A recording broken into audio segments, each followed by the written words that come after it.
বন্ধুরা, সবাই কেমন আছেন? এই দেখো আমি কি করছি। সকাল সকাল রান্না চাপিয়ে দিয়েছি, সব হচ্ছে।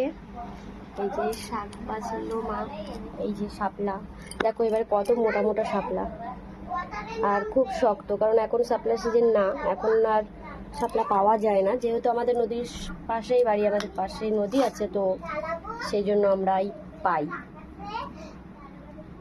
মানে নদী বলতে কোনো নদী আর কি, তো এইখান থেকে আমরা পাই, তো এত সেই জন্য এত মোটা মোটা শাপলা আর এখন না হয় না, তো নতুন আর হচ্ছে না। দেখো, আর আমার দুষ্টুটা কি করছে দেখো সবাই,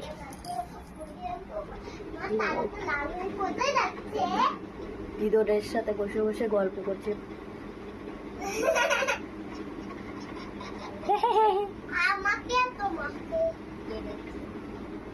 টাটা, বাই বাই, সবাই ভালো থেকো।